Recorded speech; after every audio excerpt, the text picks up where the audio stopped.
And welcome everybody to another episode of the Mind Sculptors podcast. I am your host, Callahan, and we do have a great show lined up for you all today. Thank you for joining us. And today for this episode, we're going to be talking about an interesting topic. Something that I don't know that we've talked a whole lot about on this channel before, but I'm pretty excited to talk about it. But before we get into that, just want to remind you that if you do enjoy this episode or any of the other episodes we do here, if you're watching on YouTube, please make sure to like, subscribe, and comment down below. If you are listening on an audio format, please make sure to leave us a review of some sort. Helps us out in that regard. If you want access to our Discord server as well as some extra early content, make sure to head on over to our Patreon at patreon.com/themindsculptors or check out the link in the description. Today, my co-hosts are my good friend Pongo. How are you doing today, Pongo? I'm doing well. Glad to be here. It's been a little while. Yeah, it's been a few episodes. And also joining us, hasn't been on in a handful episodes, is my okay friend Spleenface. One day you're gonna slip up and you're gonna call me your good friend, and you won't be able to take it back. In Morgan's defense, people in the comments have been asking for more of him. They have been asking for more of that Spleenface fella. Well, I decided to take a break from playing Dragon Age to record this episode with you guys. And we appreciate it. I've been saying Callahan would rather be fishing. It's just, yeah. I have Origin on my laptop pulled up right now. And we're recording here on Friday. And I downloaded Dragon Age Origins on Tuesday. And I have 30 hours of playtime logged since Tuesday. So that has been what has been consuming a lot of my time. Sounds this past healthy. week. It has been fun. But so we're going to be talking a little bit today. If you see the title of the episode is, we're going to be talking about resilience in cEDH. And this was an interesting topic that Morgan really wanted to be, discussing. And so when we're talking about resilience in cEDH, as I yank my headphones out of my head, really, what are we talking about here? So I think resilience is a word that gets thrown around a lot, and definitely means different things to different people and means different things in different contexts. So sort of generally, resilience is the capacity to recover quickly from difficulties or avoid potential challenges. And that's like pretty unspecific and not even necessarily only applicable to cEDH. But when we get to, magic, that starts to mean maybe something a little bit more concrete. So, there are decks that are referred to as glass cannons. And there are also those strategies in a lot of other games and things like that. And people generally understand that, that means you can build a strategy that's very powerful, but falls apart pretty easily when, something unfavorable happens. And that is more or less the opposite of resilience. And there are a few different ways that can manifest in cEDH that we'll sort of get into, but those have to do with sort of primarily your deck's win cons, how accessible and easy to protect they are, how bad it is when you get disrupted when you're going for them, and just how easy it is to throw your deck off of its game plan. And then we'll sort of talk a little bit about maybe what some of the things that you're often trading off for resilience are, because you can't, if you try and build a cEDH deck only maximizing one thing, then you're probably going to have a bad time. So I guess I don't know. Cody players have been doing all right so far. I mean, I think actually Cody will come up at a few points in this episode And people who haven't actually played a lot against Cody might actually be surprised at how not all in that deck is in certain ways. Yeah. Or how not glass cannon is, right? Is. Yeah. It is definitely not the Charbelcher of our format. No, it's really not. So I guess maybe we can focus in on the most concrete thing, as you can talk about resilience in the context of a single win con. So what this means when you're talking about a single win con is a few different things. First, it's how difficult is it to interrupt? So, obviously the poster child of cEDH right now is Thassa's Oracle and Demonic Consultation or Tainted Pact, which is a very difficult combo to interrupt, in that you more or less can't do anything if you're letting the spells resolve. You kind of have to stop one of them from resolving, other than like very, very narrow answers after the fact. Like people have played things like Endurance or right. There's a couple. Cephalid Coliseum sometimes. Yeah, Cephalid Coliseum, but I mean Force Draw. Force Draw. We could probably count on our two hands like the number of like actually playable versions exists. of these effects. Or like even approaching playable. Yeah, exactly. And probably there's a good few that could theoretically stop you, but like you're never going to see them. They're not going to see. Yeah, they're not going to see play. So there's the difficulty to interrupt. Then there's the difficulty to proactively prevent, which is where you're looking at like what sort of stacks gets in the way. Are there board requirements for you to execute this combo, and can your opponents work to deny you those board requirements? Like, for example, a combo that requires that you be able to, attack with something relatively fragile and not have it die might be something of an issue. Obviously, the more different stacks pieces your combo can be stopped by, then the more likely it is that you're going to run into problems on that aspect. And then on the sort of more on the less obvious fronts, there's sort of the commitment required to a combo. So, this ranges from the most extreme example would probably have to be World Gorger Dragon combos, where when they get interrupted, you exile all your permanents, which exiles you from the game, which generally is very, very difficult to come back from.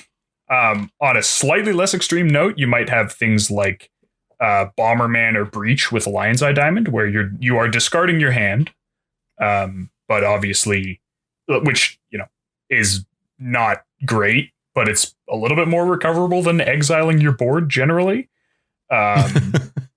Like they're like Wither Smog, right? Wither there's Smog a pretty as big well. reason why that's not yet banned, as despite Callahan insisting that it will be. And I mean, I think that's a great, a lot of people compared Wither Smog to like Tainted Pact and Thoracle when it came out, and the mana requirements. I mean, obviously, it's one more than Consult, but it's the same as Tainted Pact, more or less. Tainted Pact, yeah.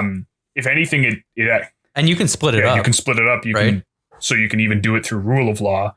But the fact that it can be interrupted by removal, and the fact that you discard your hand when it doesn't work, is, something that I think, that combo sees play, but it's not even ubiquitous in green-black decks without blue. Like Oracle is in basically every blue-black deck.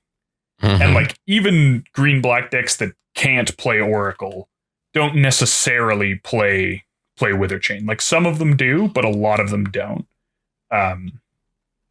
But does blue like even make that combo that much? No, better? I think the point is, like, if you're playing a Sultai deck, then you might as well just play Thoracle, right? I think the only ones that feel safe enough to play it, not to go too far off on a tangent here, would be like Abzan decks that have white to protect it, right? Yeah, with the silences and the Ranger Captains and the Abolishers. Those are certainly better places for it. And then the last two things on a single win con are, can it be like, where do the pieces have to be? Are there requirements on that very specific? So, if we look back to sort of the Flash Hulk era where there were some pieces that drawing them was extremely awkward, and there were some pieces that drawing them was kind of fine. And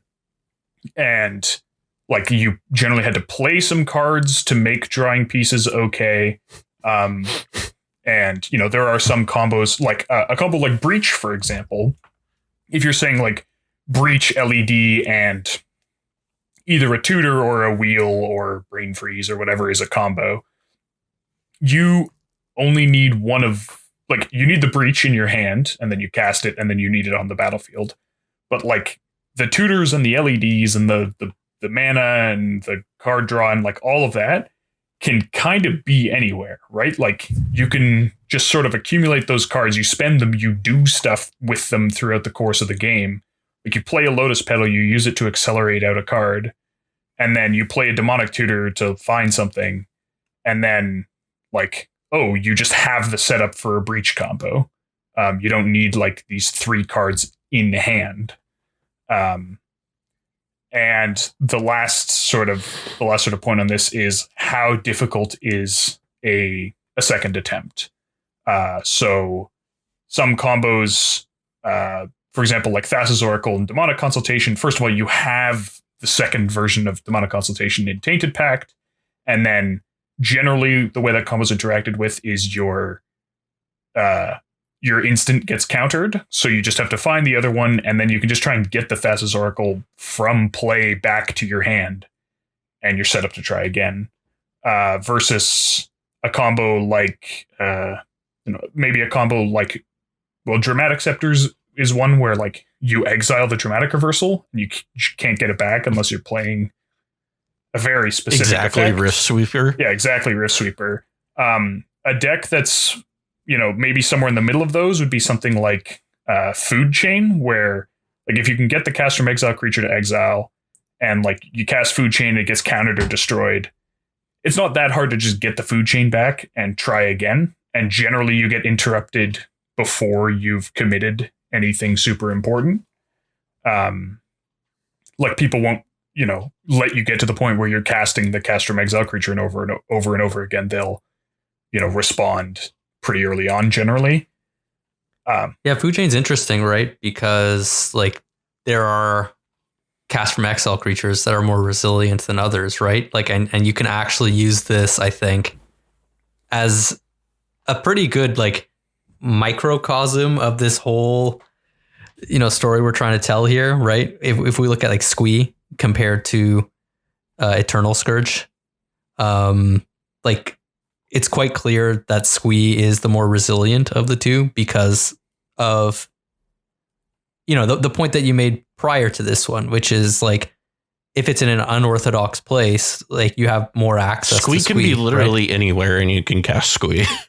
Yeah, it can be in the graveyard, it can be in your hand, or it can be in exile. Whereas if Eternal Scourge goes into the graveyard, well, then, you're theoretically having to recur both Food Chain and Eternal Scourge, or else like, you run into that issue where it's tough to get your Eternal Scourge back or something like that. So yeah, like, pretty funny how we can like talk about that combo, like, in terms of like its resiliency in general, but then also its resiliency with like specific subcomponents of the combo. Yeah. And also, there's also the other types of Food Chain decks, like Prosh, and to a lesser extent Nadir, where the commander, rather than being an outlet for the infinite mana, is the source of the infinite mana. And then generally, again, you're getting interrupted before you've committed your outlet.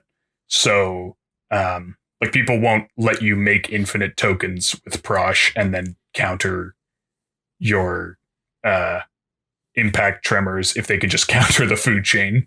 Yeah, absolutely. So, And this is also interesting though, because this leads into, not to get too far ahead of ourselves, but I mean, it's interesting because we talk about food chain and like it right now, we're kind of making like a good sales pitch for like playing food chain, right? Like, you know, people can't, you know, do this, blah, blah, blah. You're pretty easy to set up. Like it sounds good and all, but then you there's also the piece that we'll be talking about, which is like, how vulnerable are you to stacks where like food chain can't win through like rule of laws or certain like Draneth magistrates and things like that, where, you know, like I wouldn't be doing my due diligence if I didn't, while we're talking so tremendously positive about food chain, also just hop in and be like, just a reminder, food chain still isn't good.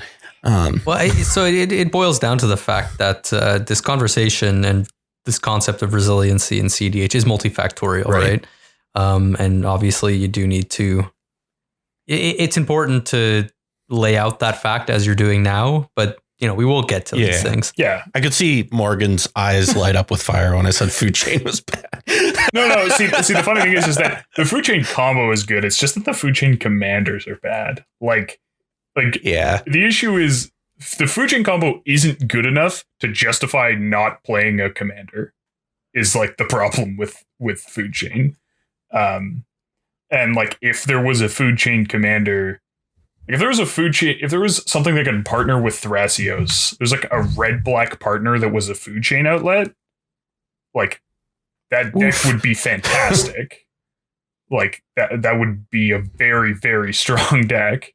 Turns out that Thrasios turns a lot of stuff into good stuff. Or like if you could, I don't know, maybe if there was like something you could partner with Tymna, like if there was like a red-green one, then like that could also be a pretty strong deck. You've done Thrasios Nadir though. Yeah, right? so that's like that food chain deck works a little bit differently, as does Prosh, where you don't have the power of the quote-unquote one-card combo with Demonic Consultation and Tainted Pact, where you use it to find the food chain, and then you also hopefully hit your Castrum Exile creature, and then you just win.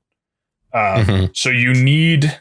It's much more of a two-card combo where, like, you are trying to play cards that are as incidental as possible as your second card. So like in that deck, food chain goes infinite with Nadir, and then like since you have Thrasios, something as simple as like a Gaia's Cradle could be your outlet, right? You make infinite tokens, and then you tap Gaia's Cradle for infinite, and you draw your deck with Thrasios. Right. Yeah. You still have to find another thing. But you still have to find the equivalent of your Gaia's Cradle, or, you know, Chord of Calling can work, or, you know, like something that lets you tap creatures for mana. You know, there's a bunch of different things that work there, but there's no way to find them both off one card. Instead, you just have a lot of playable cards that serve as that second outlet and hope to draw one incidentally. Right. There's also just the fact that like your standard food chain deck that kind of has to do the AB combo, you know, almost certainly you want to be in red. Like if you could choose to be in any other color, like on top of black and green. Like just because like Dockside is so powerful is like, you know, classic example, layering with Underworld Breach, like classic example, whatever. But you know, sort of the most important thing is that density of those cast from exile creatures, right? And Squee is better than Mist Hollow Griffin. So like I would rather have Squee than Mist Hollow Griffin in most situations. So like, yeah, that's the thing. Like you don't want to be stuck with just one, like just Eternal Scourge. You definitely want to have like the second one. For sure. And yeah, and could Squee you is just better. imagine if Kenrith had any ETB effect? Like literally any ETB effect. don't want. It would be so glad good. He doesn't. Yeah, I mean, assuming it allowed doesn't. it to work as like a meaningful outlet with food chain, yeah, that'd be right. Pretty silly. Yeah. Yeah. So sorry. This we definitely. Sorry, like I said, didn't mean to throw this into derail a that. food chain episode. Golos food chain win. Yeah. I tried so hard, it just wasn't there. But yeah. So all we were trying to illustrate was that some combos allow you to attempt them again more easily than others, which I think is sort of a good segue into talking about having multiple win cons for a deck. And so this is, this has a few different sub points to it.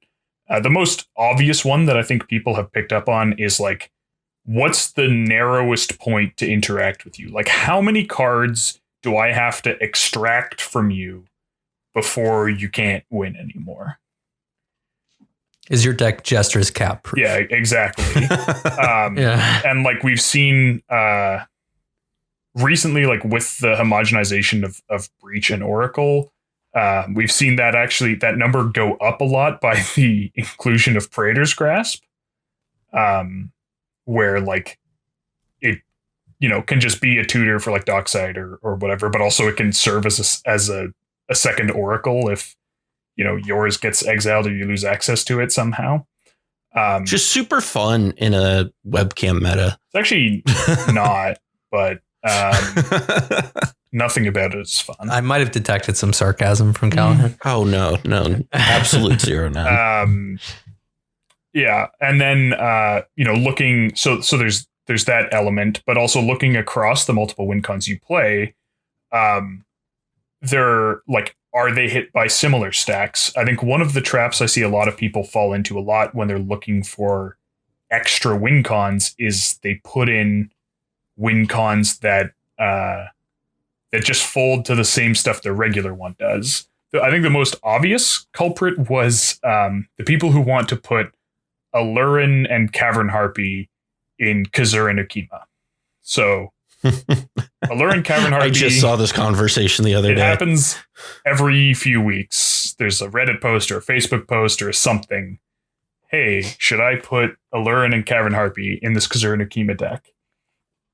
And if you look at that combo, it is stopped by everything that stops food chain. Like pretty much exactly.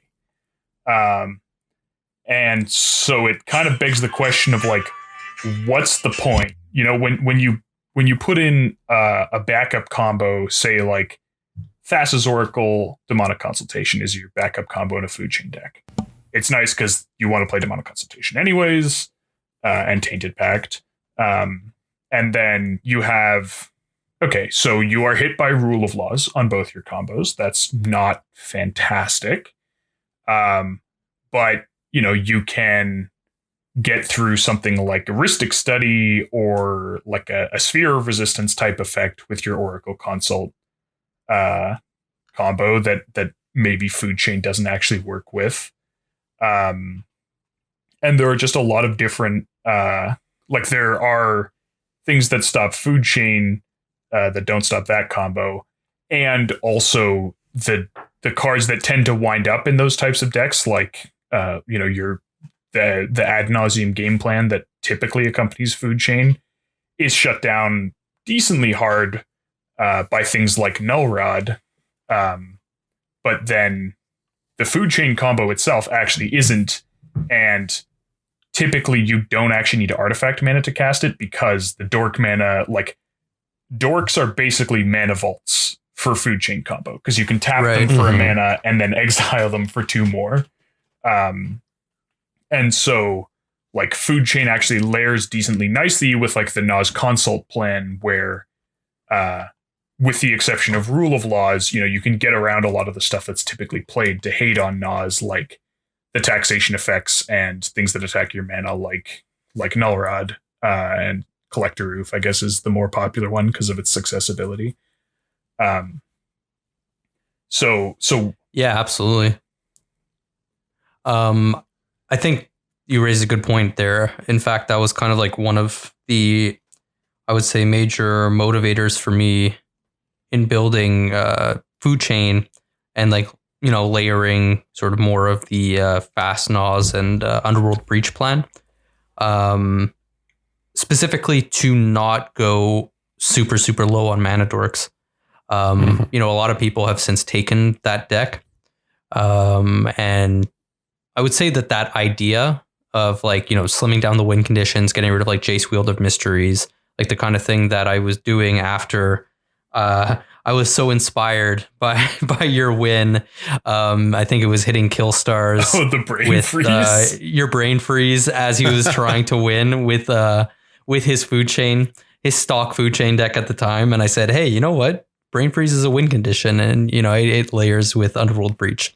And so yeah, got a lot of slot efficiency through that layering. But you raise a good point, which is that like something like a Drannith Magistrate is going to interact with both the Underworld Breach as well as the food chain combo. But if you're not like going so deep into like the fast mana to push like this really aggressive, like fast Nas plan, and instead you're also playing like a number of mana dorks, then you're going to be more resilient to, as you were saying, like some forms of hate that you kind of just end up being incredibly weak to. You make yourself more vulnerable to if you're not diversifying your mana sources with the sort of like layered food chain approach in food chain for Sliver. So I think that's a good point. And I think, again, that was certainly something I had in mind. And, it's when I see people like trimming mana dorks from that deck to try to make it faster, I'm kind of like, well, you're kind of pushing yourself into this situation where you might run into a lot of problems. Trying to actually execute the food chain combo. Yeah, exactly. Like you're going to find yourself going only for your Underworld Breach lines because like you've optimized your deck to just do Underworld Breach now. And like you're going to question why you even have food chain in the deck anymore.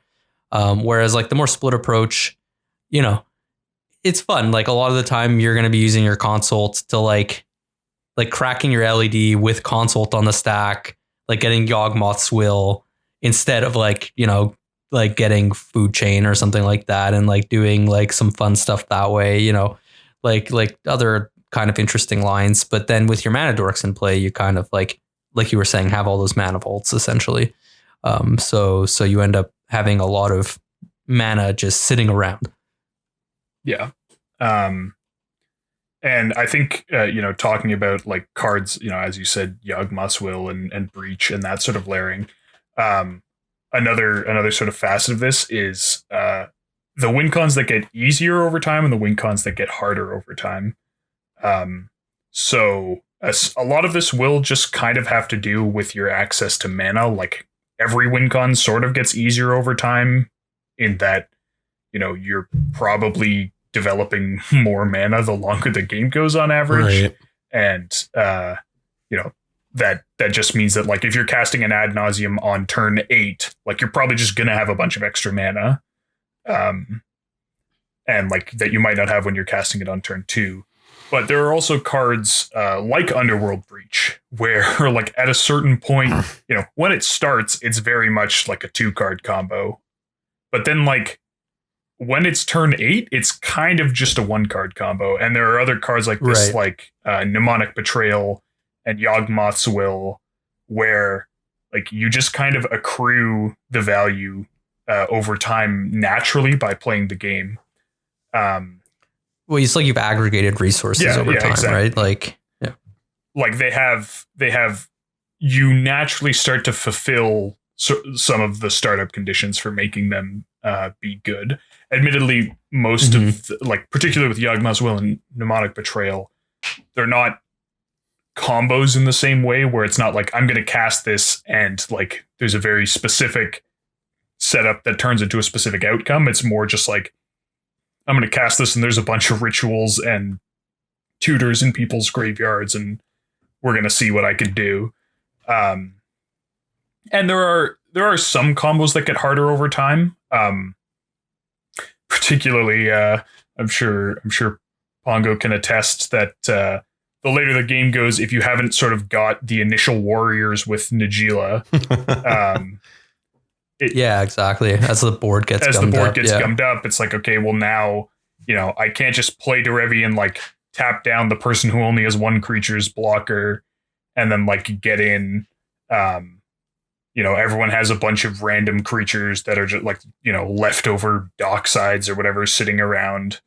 And there are some other combos that sort of follow similar things.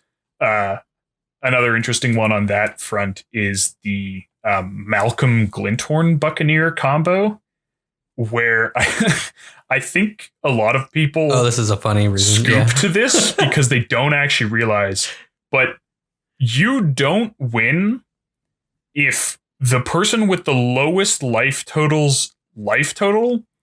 is less than the difference between the highest and second highest life totals of the other two people in the pod. Right. Because essentially when you have 3 opponents, you net a treasure you deal 1 damage and net a treasure is the iteration. When you have 2 opponents, you just deal 1 damage to each opponent. And then when you have 1 opponent, you spend a treasure to deal the damage. And so like when someone either actually dies or like, they nause and they don't get there and they're at like 5 life, it can pose a problem for executing that combo that isn't there when everyone's life totals are still high, right? Because, if everyone's life total is above 20, unless someone's gained a bunch of life, it's literally impossible. If everyone's life totals are between 20 and 40, you can execute the combo no matter what.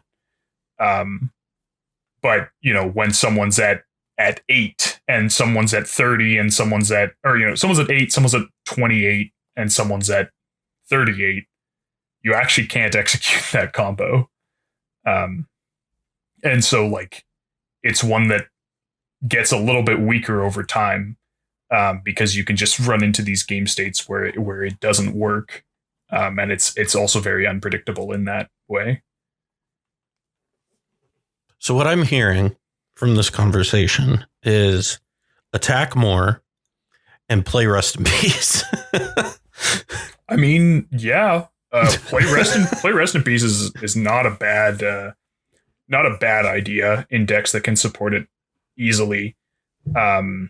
It's unfortunate that Thassa's Oracle is so strong, and right those Yawgmoth's Will, Mnemonic Betrayal, Underworld Breach decks tend to have win cons that are not hit by Rest in Peace and thus are resilient to Rest in Peace being played against them. But they're not hit by similar stacks. Exactly.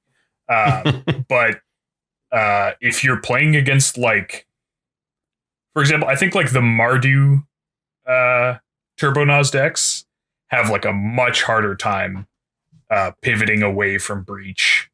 Like Dualcaster Twin Flame is typically their backup. Some of them aren't even playing that. It's like not a great combo for sure. Yeah.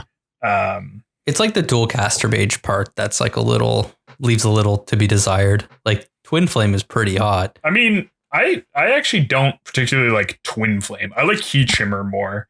It is 1 more mana, but like the fact that you can hit other people's stuff with anything. It is kind of huge. But yeah, and especially because with Twin Flame, you often run into the thing where you don't have a creature in play to target, which actually means that you need a creature to target with the initial Twin Flame before you Dualcaster it. Right. Which can like be a problem, particularly when you're doing Turbonaz stuff and like sacking your commander you sack like your Rograk or whatever to Culling the Weak and then cast your Naz, and then it's like, not only do I have to get up to 2 red, I also have to get a creature into play to target with this Twin Flame. Right. It's, obviously at its best, outside of the combo scenario as like a dockside doubler, and that's like a pretty common usage for it, which can make it a really, really powerful piece. I think if you're looking at Dualcaster Mage specifically, you find yourself in this position a lot of the time where if you're low on resources and you're kind of just clutching this dual caster mage, you're kind of like waiting for a target and like targets just don't come. It just feels super clunky, like in a good number of situations, like pretty often.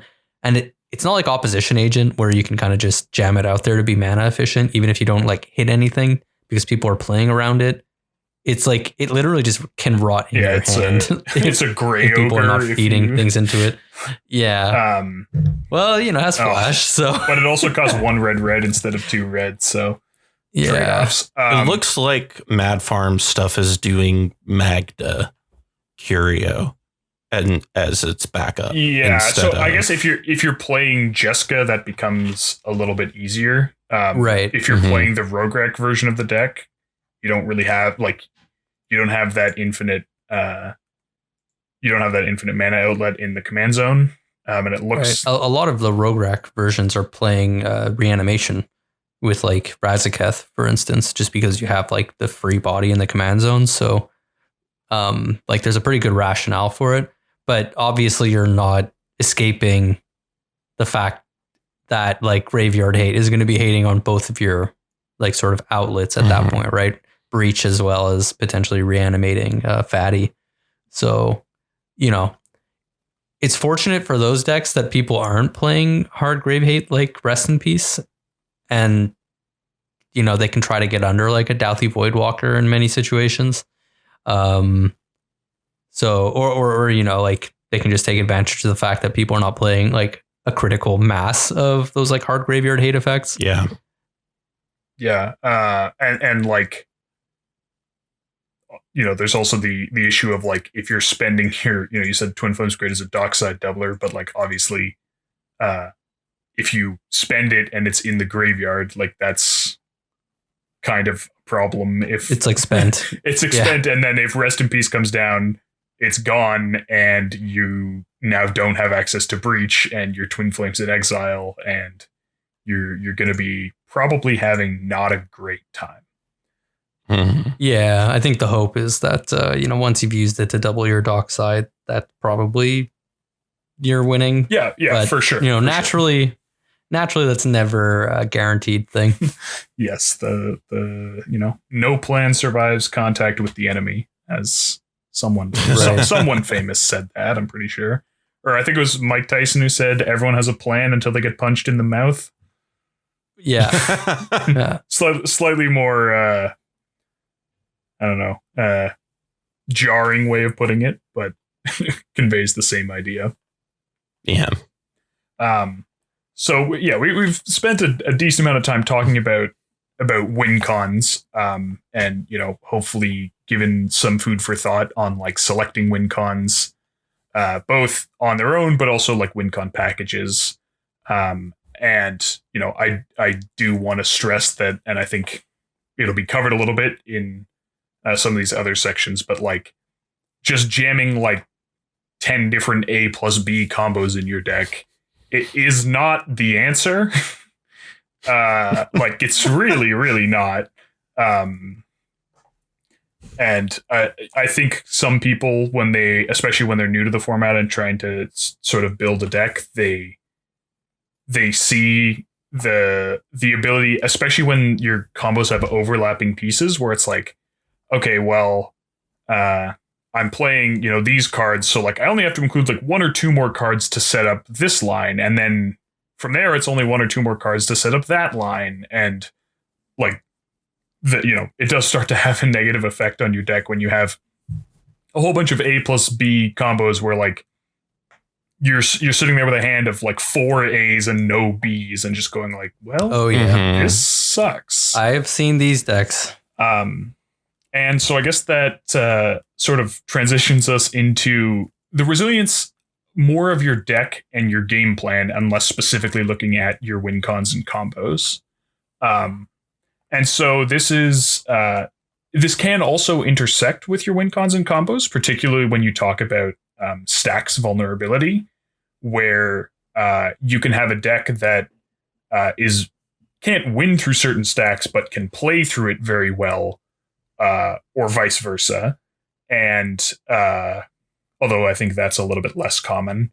Or you can have a deck that, can't win through or play through stacks very well. So like an example here is most Thrasios and Tymna decks, at least the more mid-rangey ones or something like Razakats, can play the game pretty well fine through a card like Rule of Law. You just, on your turn, you cast whatever creature you have, like maybe it's a Hate Bear, maybe it's just more mana dorks. You pass the turn, you have a bunch of disruptions, so you're just countering people's win cons. They can't even defend them because there's a Rule of Law out. You're activating Thrasios, you're getting in with Tymna or other creatures to get Tymna draws. And you can more or less ignore the Rule of Law, at least like on a big scale. You're not going like, oh my God, I just can't play this game because of this Rule of Law. But typically you can't actually win through Rule of Law, right? Like if you're trying to execute a Thoracle combo or like Razaketh or anything like that, it's actually quite difficult to win through that. But you can play through it just fine. And that's also true of like if you were playing like CST more classically, compared to like some of the Sans Green decks that play similar combos, your game through Null Rod is a lot stronger. You still have some suite of mana dorks. You have Tymna for card advantage, Thrasios to a lesser extent because you are a little bit more rock reliant. But you can still play the game decently well, even if, casting Nas and then winning off it or your Scepter combo don't actually work. And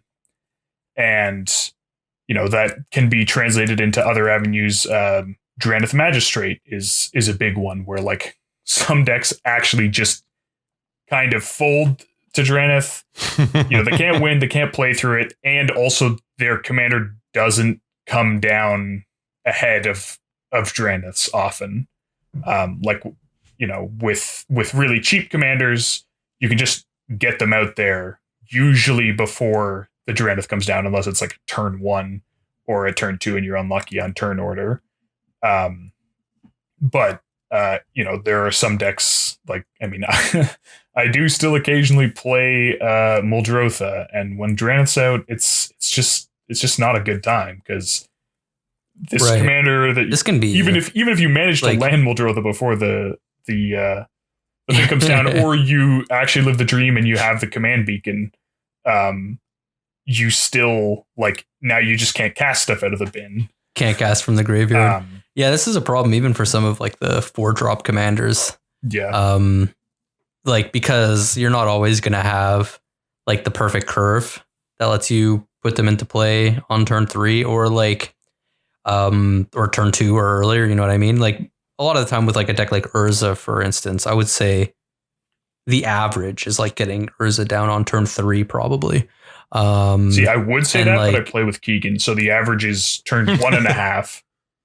Yeah, exactly. You just have Jeweled Lotus and Mana Crypt, turn 1 Urza plus Rhystic Study, vomit in my mouth on when, yeah, anyway.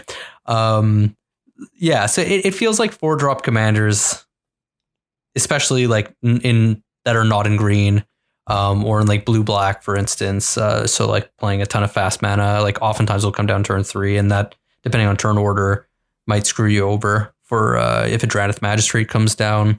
And then 5-drop commanders as well naturally have that issue. You named Muldrotha, but it feels like Hullen would also be one that probably gets tagged by that pretty often.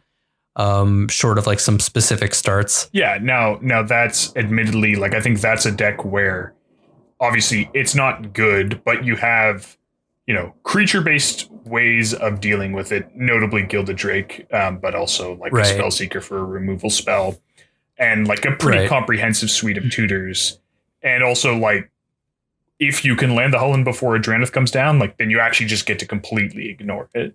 Yeah, you don't care at all. So that's Gitrog Monster is another same 5-drop commander, but that one can often come into play faster, right? Because you have the acceleration that you get from black, and also you tend to play the deck plays some of the artifact stuff that Hullen doesn't play because it's on like non-gods. Right.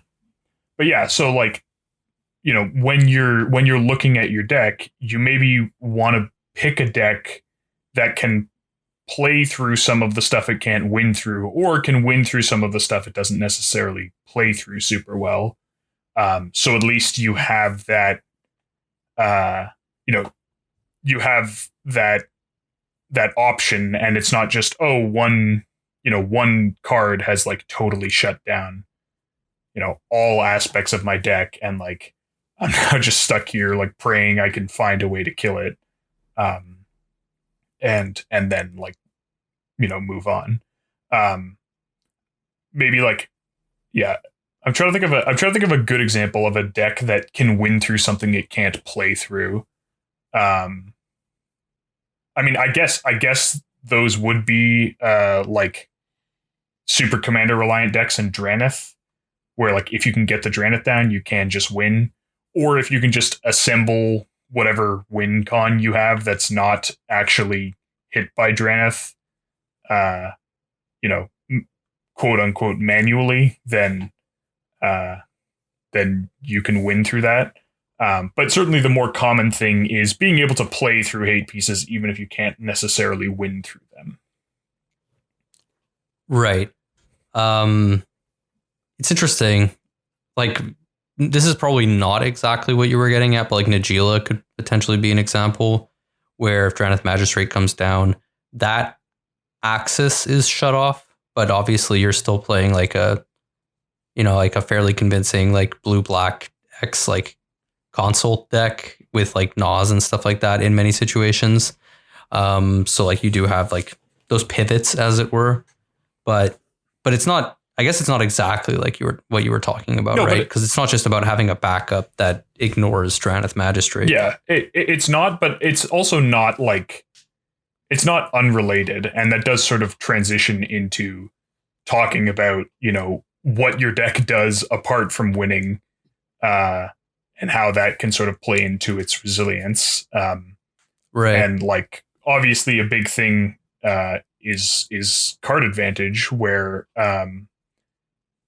if you're drawing a lot of cards, first of all, you're just more likely to find win cons. You're more likely to find win cons multiple times, more likely to find protection.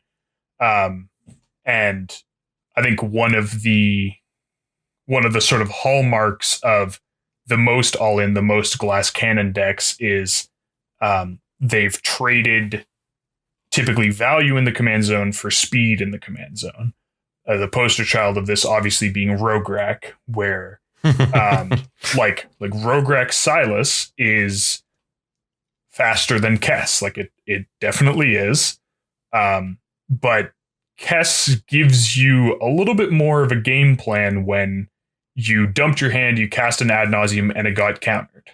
Like you now have this pivot where it's like, okay, well, I can stick my Kess, even if, my ad nauseum is gone, like, hey, maybe I can try this Ponder again, or like this Imperial Seal, or right, or whatever. I can set up, things like that. I have some however moderate value case. How are you able to recover when stuff goes sideways? Yeah, like how are you able to, first of all, recover your position? Like in this case, I mean, recover your position in terms of like resources.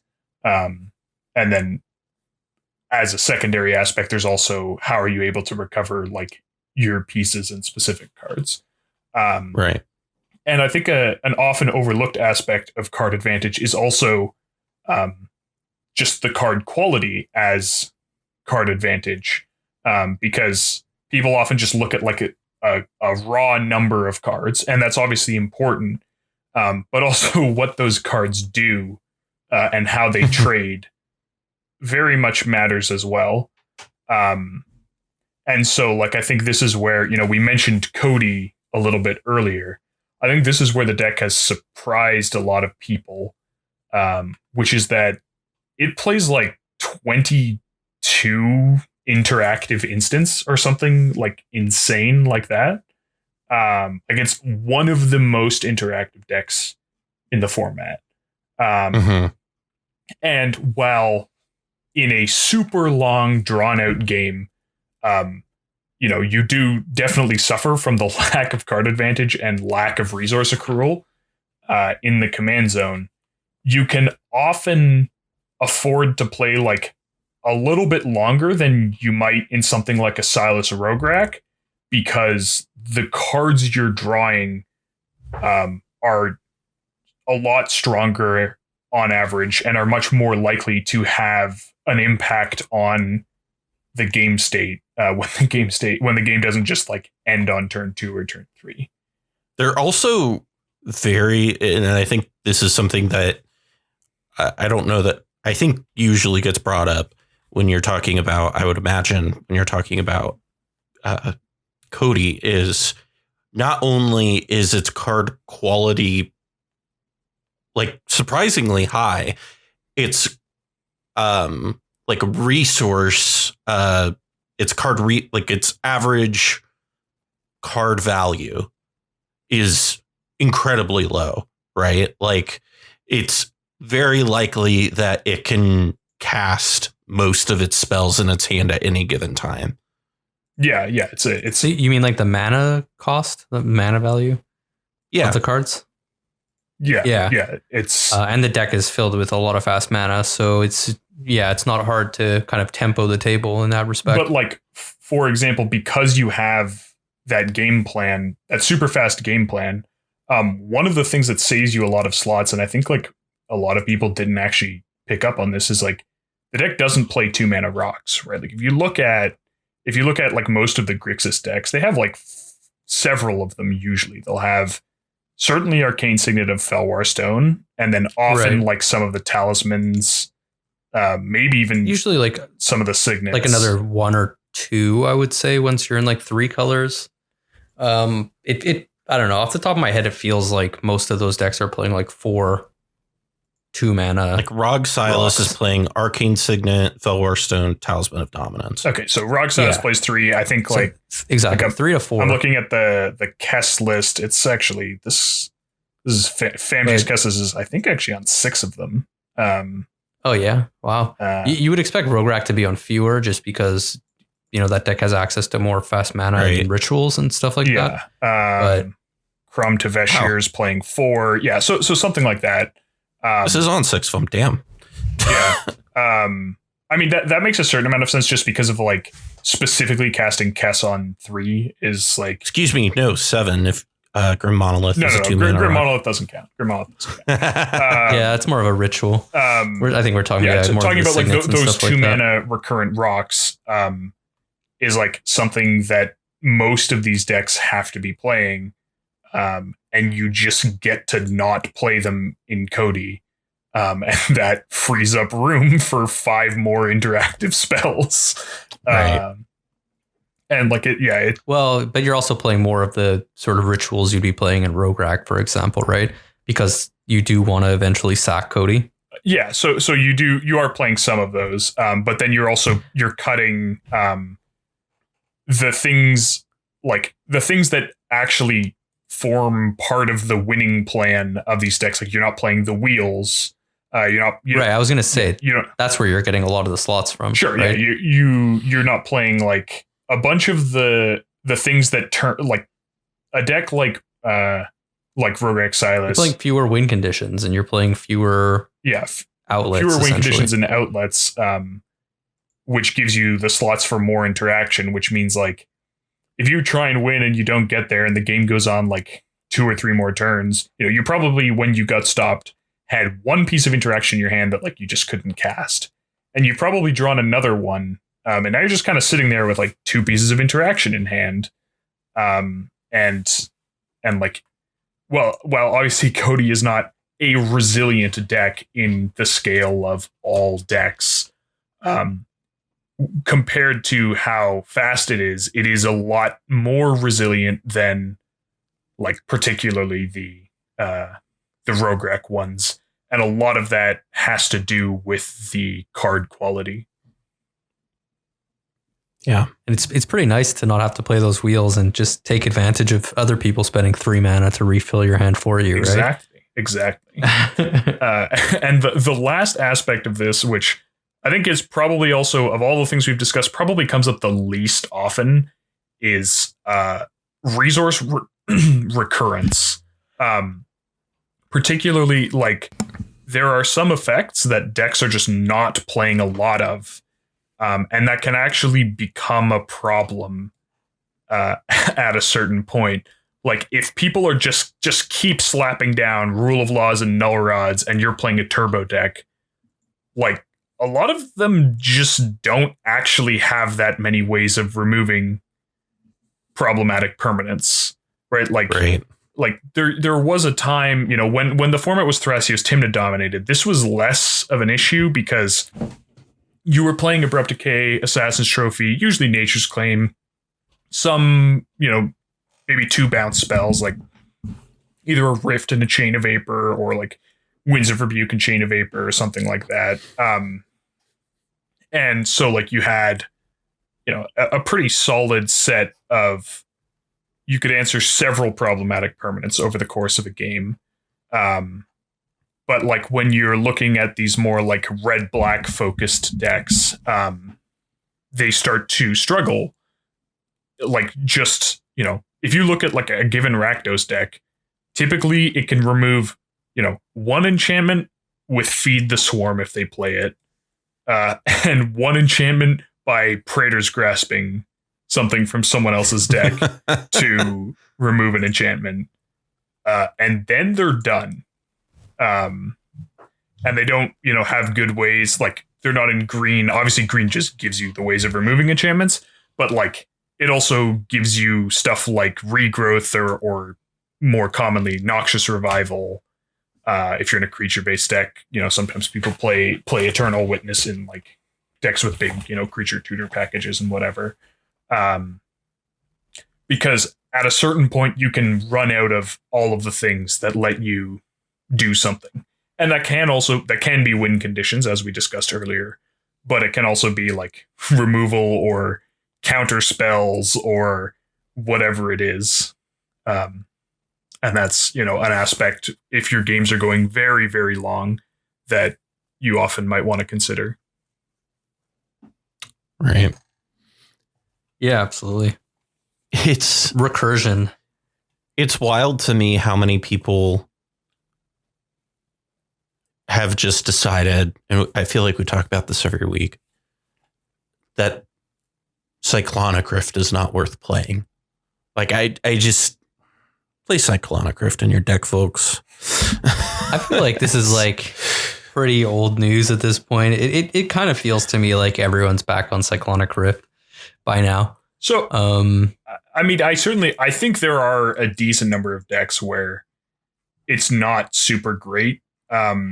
Particularly the super artifact focused ones and ritual focused ones, where like you just aren't realistically able to overload it.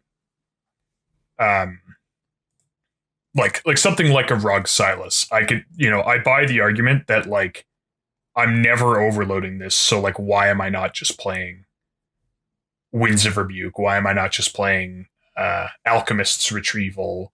You know, like something that can bounce my dockside, or something that has some other upside, or like Rushing River. Yeah, Rushing River, where like if I need to remove 2 stacks pieces, I can for like a more castable amount of mana. But definitely in decks with like more decks with card advantage that can hit their land drops for longer, decks with more diverse sources of mana, like decks with a mix of dorks and rocks.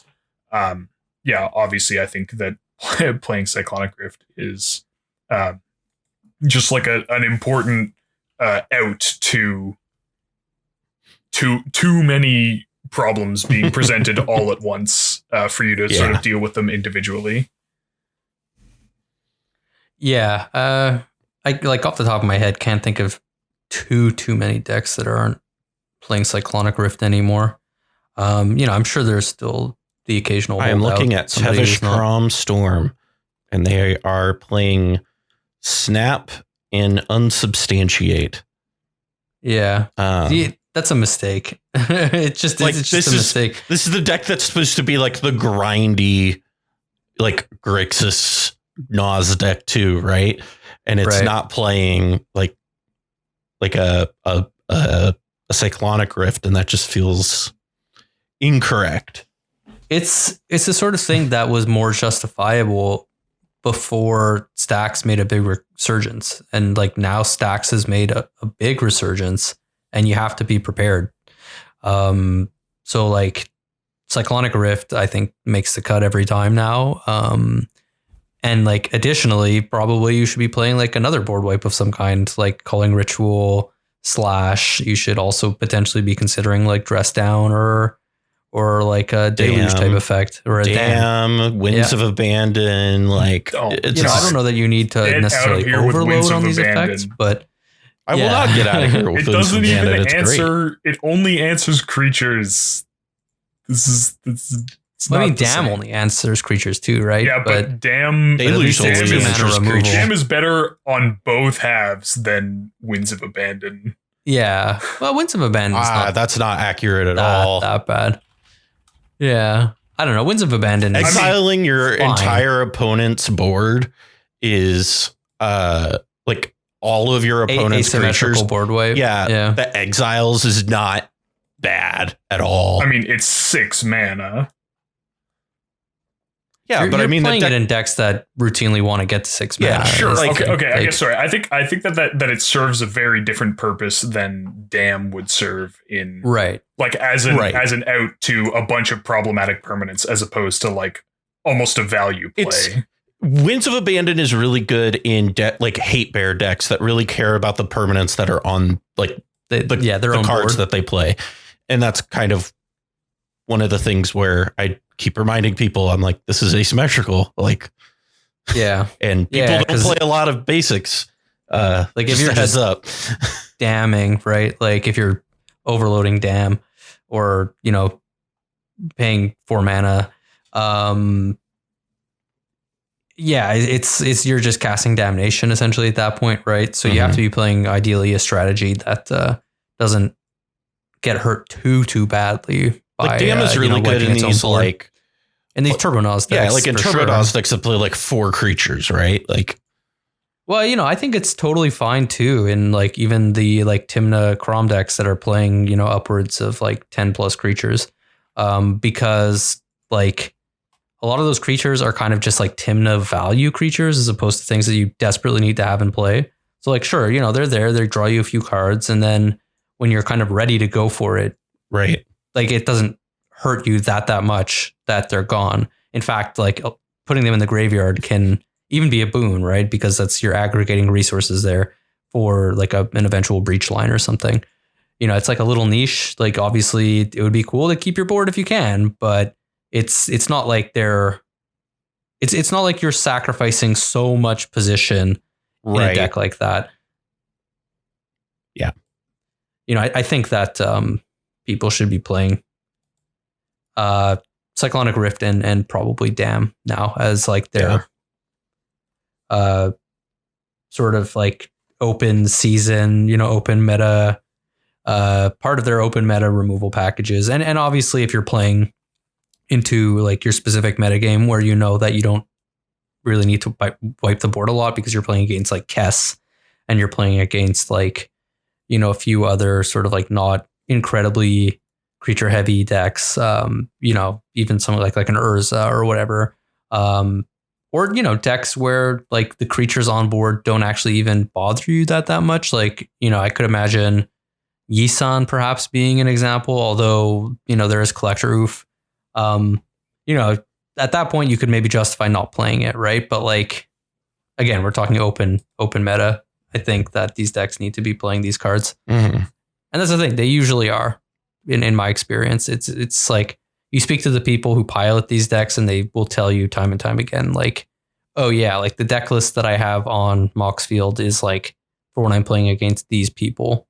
And like, I don't care to maintain a like general purpose deck list. It's like, and like a separate deck list that's like tuned for like a tournament meta or something like that. Yeah. Though I do think that often people who take other people's deck lists like suffer, because like certainly I've played in my fair share of tournament games where I've like commented, like there's just like this disgusting gummed up board state, and someone like has a bunch of mana and they're resolving a tutor. I'm like, oh, we're getting rifted, and they're like, I don't play Rift. I'm like, well, perhaps in entering this tournament, you should have put a Rift in your deck.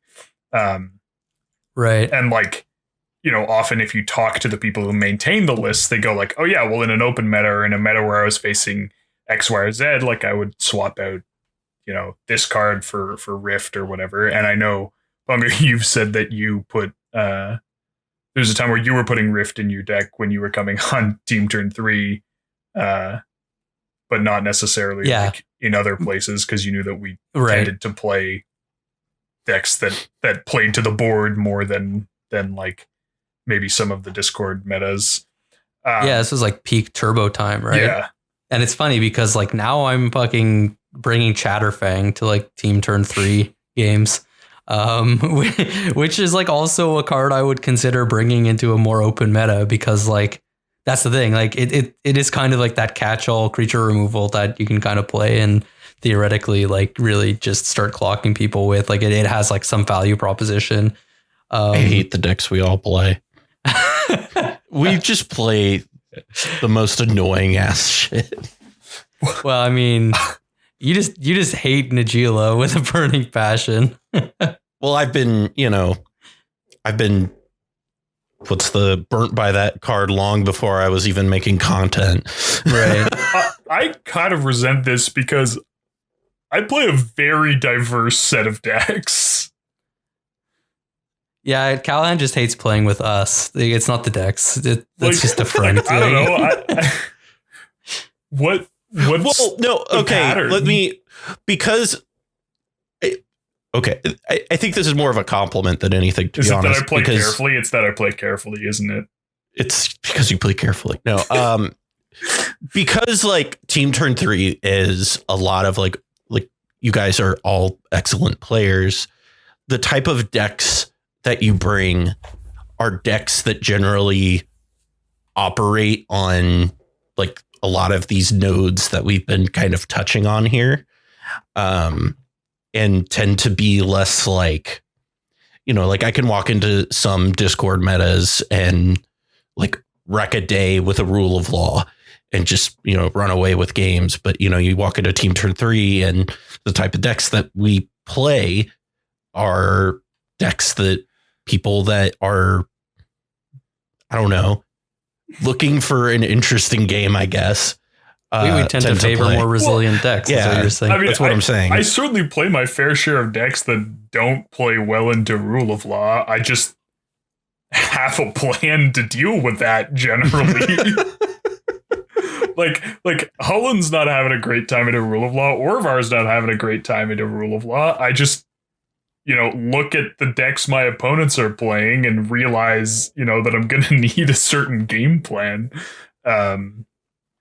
Which I think is also like something we didn't even really get into, but is also an important aspect of all of this is that like you can't be making all of these decisions in deck building, right? Like at a certain point, you know, you might have to look, when you sit down in your pod and you see like, hey, look, it's like Yasharn and Lavinia and whatever. It's already a terrible pod. Like and Baral. Like, yeah, you sit down, you see Yasharn, Lavinia, Baral. These are your opponents.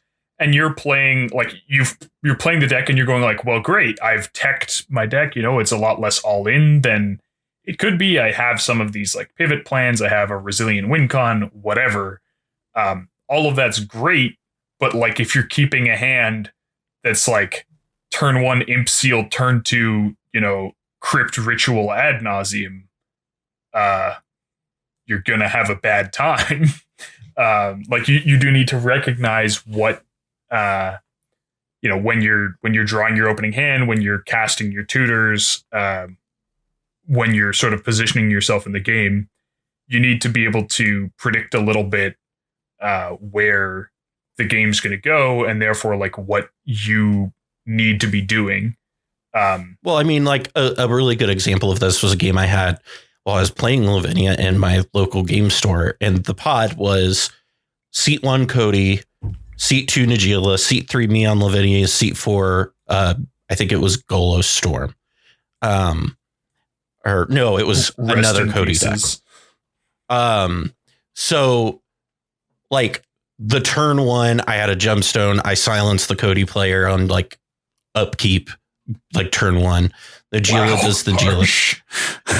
That is so aggressive. It is aggressive, but the reason I like the reason you do that is you look at that and you go like, okay, well, Lavinia's like whole thing against Turbonaws is way better when it's a head and turn order before they can get rocks down, before they can start putting those things down. Right. And so you're effectively shifting them in turn order behind you by doing that. So they make a land drop, but you've basically put them behind you in your in the turn order.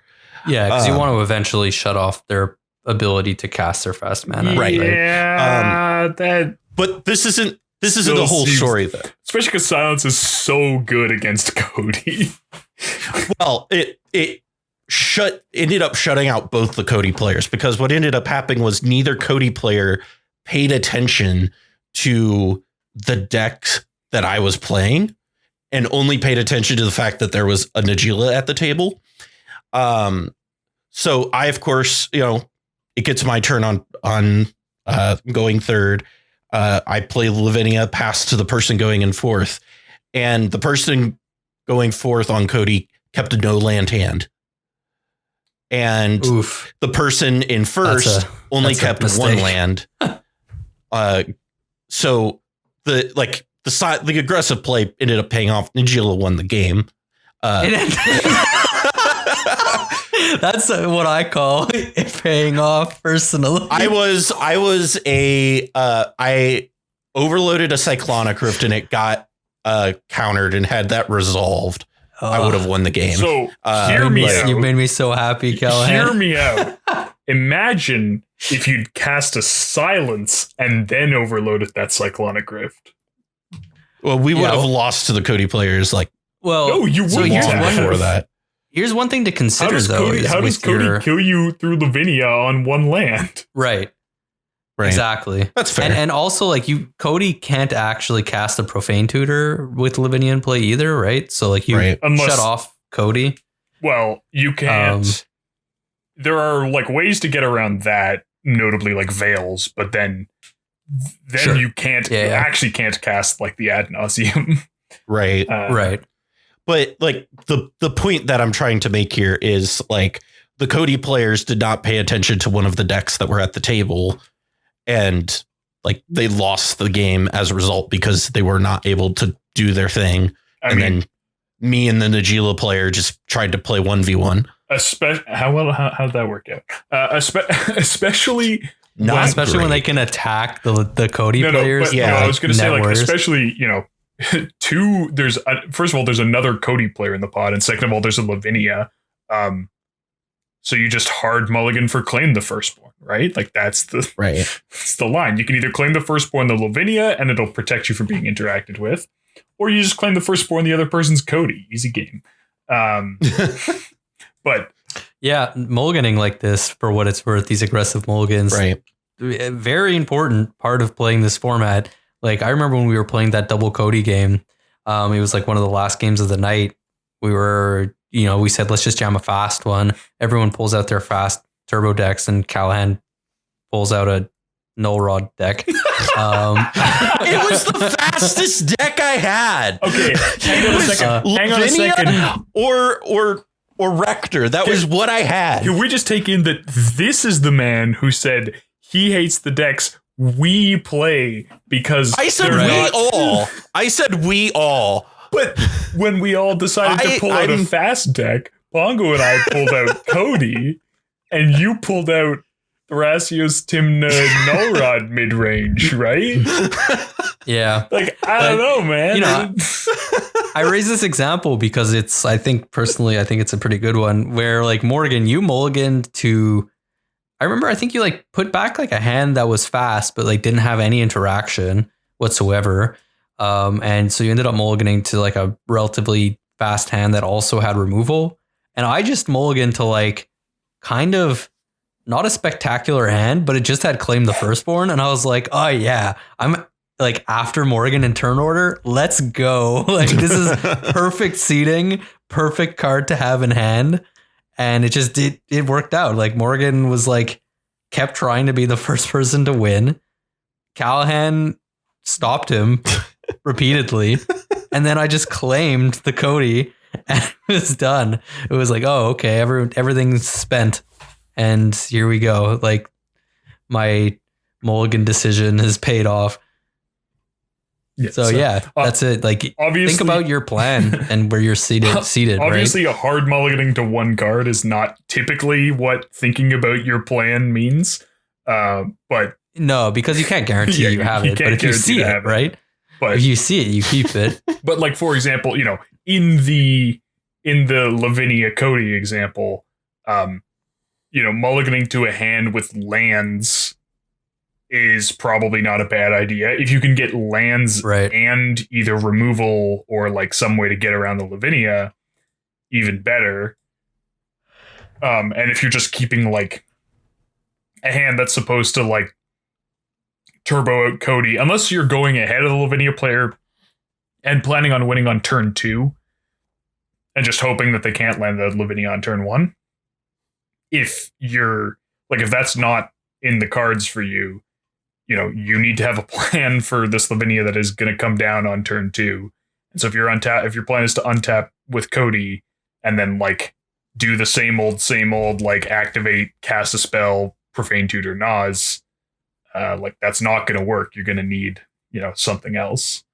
And that I think really illustrates that, first of all, you can't, making decisions in deck building isn't enough because you also then still need to play the game correctly. But also like the importance of you can amplify those decisions that you do make in deck building just by like having a few of these sort of pivot plans and not exactly silver bullets, but like cards for situations that aren't the ideal.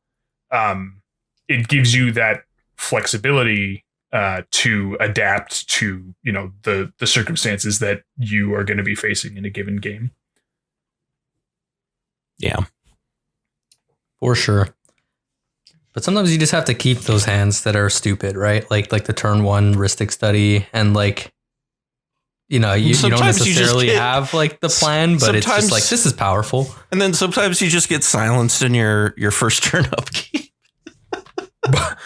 By a person who just completely cleanly hands the game to the person going second. Exactly. Sometimes that just happens. We forgot about the most powerful stacks piece of them all, playing with Callahan. Well, I think that's a Lavinia problem that famously has trouble closing out games. Okay, but does Callahan play decks that aren't Lavinia? Like, I understand that they're not literally Lavinia, but they're like on some level Lavinia. They're like Lavinia, like 3 Lavinias in a trench coat. Is this the roast Callahan episode? No. The alignment chart of like how much is this a Splinter Twin? Have you seen of the decks that I play? Like, which one of them is like the most Lavinia? Which one is the least Lavinia or whatever? I remember I made a Thrasios alignment chart. Yeah. It's like growth spiral is a Thrasios. Yeah.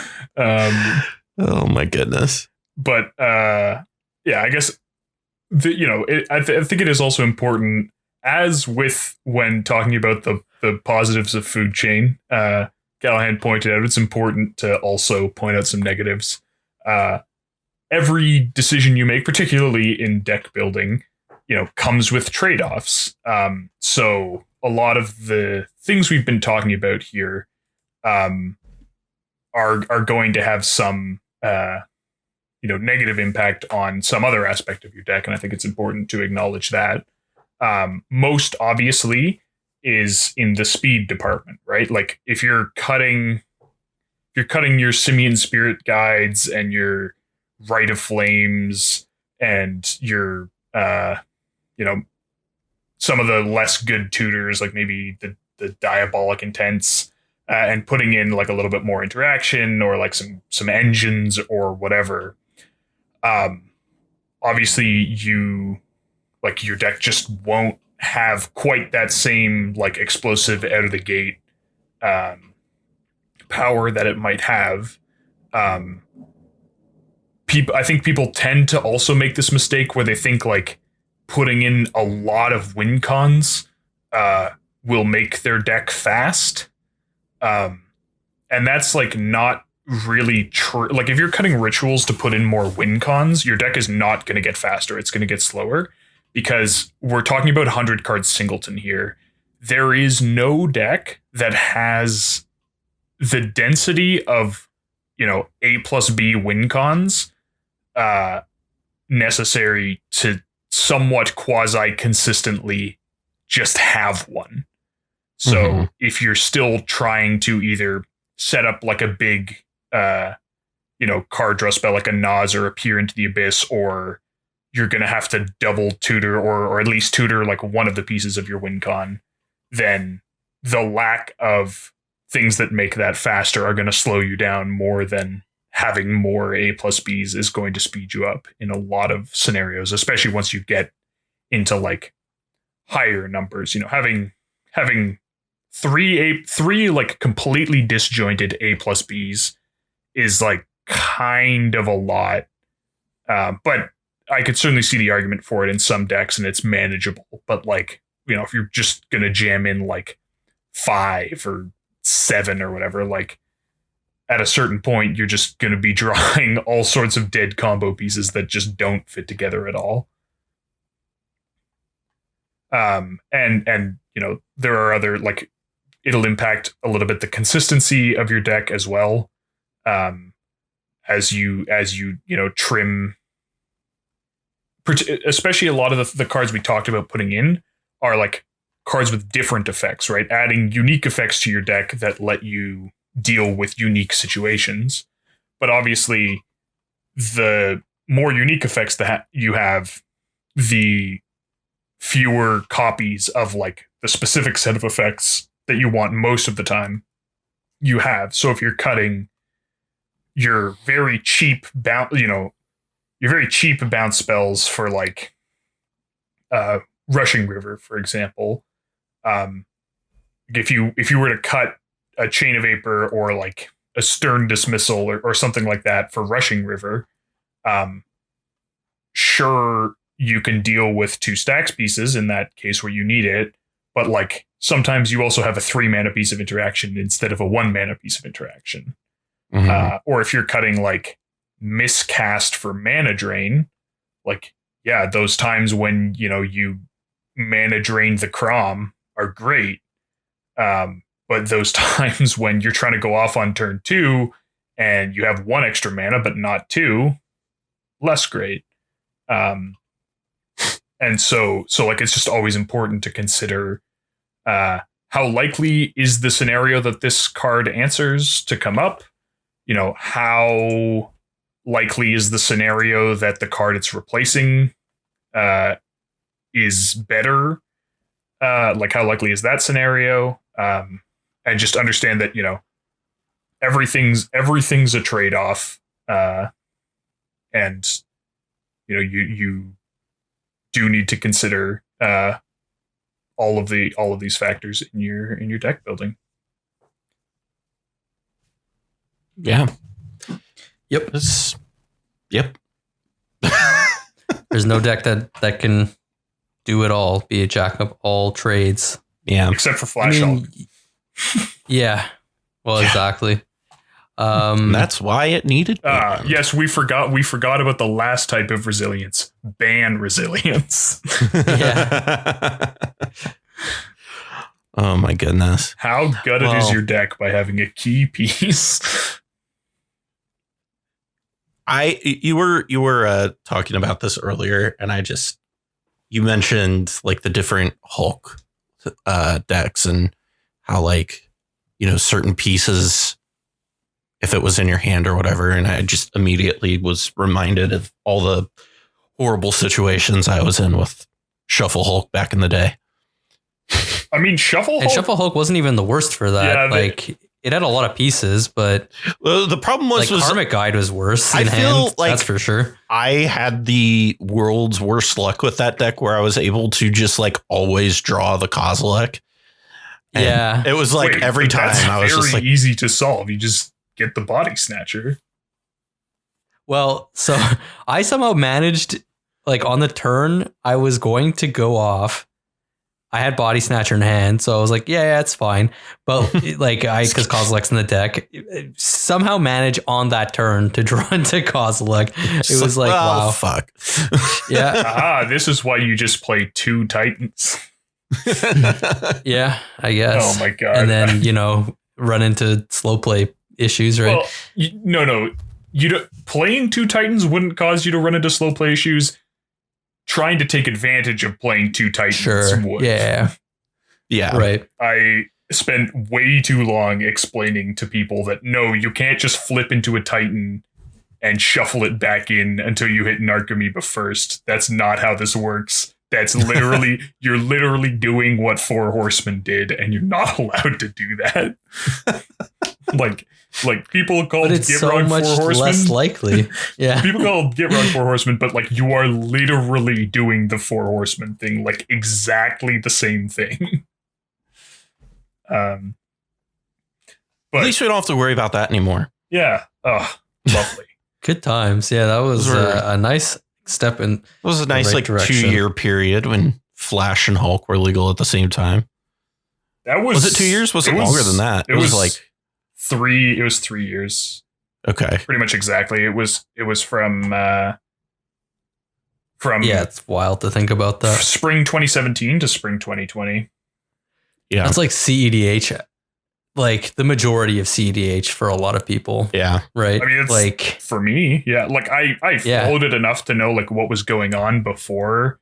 Cause like it wasn't just that Hulk was unbanned. It was also like, they, in Kaladesh, they printed Reversal, which like made Scepter a combo that was like pretty ubiquitous. And then Paradox Engine was an Aether Revolt, and Partners came out in between Kaladesh and Aether Revolt. So it was like a 6-month period where it was like, we got like Paradox Engine, a fantastic combo, the best commanders ever, and also Flash Hulk is now legal. Yeah, no, trust me, I remember. That's modern cEDH. Yeah, it feels like we had our Modern Horizons 2 moment already in this format. Yeah, no kidding. And then we had a second one. We had literal Modern Horizons 2. Yeah. Well, I mean, or Theros Beyond Death was arguably Theros Beyond Death, for Underworld Breach and Dockside and et cetera, et cetera. Somehow I feel like that was a less significant change to the overall metagame than that period you described before, Morgan, where we had Reversal, Partners, Flash, and Paradox Engine. What if you paired the Flash ban in with the Oracle and Breach printings? Yeah, okay. I mean, at that point, sure. I think that's like... Because those happened within like months of each other. Yeah, the Oracle was printed in January or February, and then Flash was banned in April. Yeah. I just find that like the current metagame feels closer to that metagame, post all of those things, than that metagame post all of those things felt to the metagame that preceded it. If that makes any sense to you. It like, because Partners are still such a major part of the format. And obviously we've gotten like new commanders since then. So like, the card pool has changed and all that. But like, I think Commander Legends honestly was like I would say that if you stretched it out to that point of 2020, because I think like 2020 was a big shakeup year as far as that goes, because you also had Commander Legends, which just injected like a ton of like partners and new decks into the format. I mean, depending on if we're counting Hull Breacher's impact in that, I think I agree or disagree. Yeah. Like I don't actually think that Commander Legends, obviously it provided like a bunch of different flavors of existing decks, but I don't know that like the printing of Rograk and that supplanting existing Mardu Turbo Nas was like a particularly meaningful meta shift.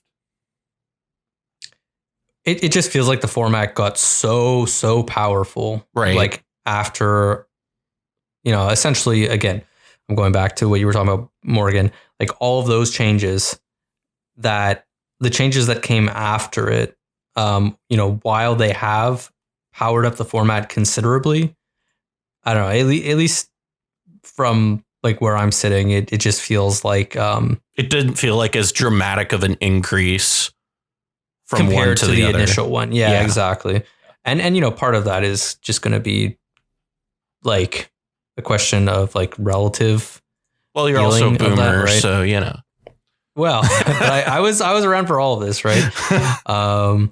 Yeah, the format was a lot weaker back in the day, and then it got very, very powerful, and then like we were able to absorb all these new powerful cards without the format like feeling now that it's like radically different to me. I don't know. Yeah. Like obviously things are different. I'm not trying to say that they're not, but it's just like in some sense it's like a diversification of like what is powerful in the format. We got like more powerful options, but it's not like the stuff that was powerful before is like totally outclassed. Which is like what did happen, like with the first major shift, at least from where I'm sitting. I would agree with that. But anyhow, we're like we thought the food chain tangent was bad. Now we're just but yeah, that about wraps things up for us here today. Morgan, thank you so much for spearheading this and discussing this stuff. What is going on over on Into the North right now?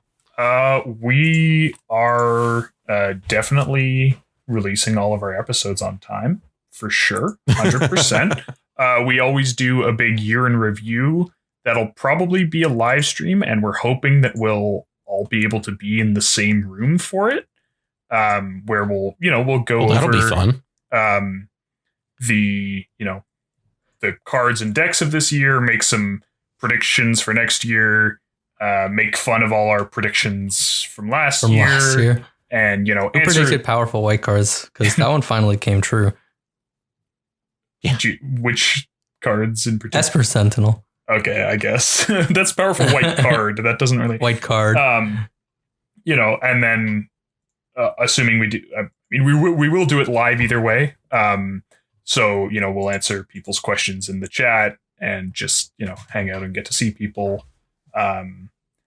We recently released an episode with Joking, the frontman and primary force behind Monarch Events, tournament organizer extraordinaire. And he definitely provided some really interesting insight on it was a very good episode, what it takes to run a tournament and that sort of that process and that and like the things that go into it, that certainly like there were lots of things that I had never really appreciated.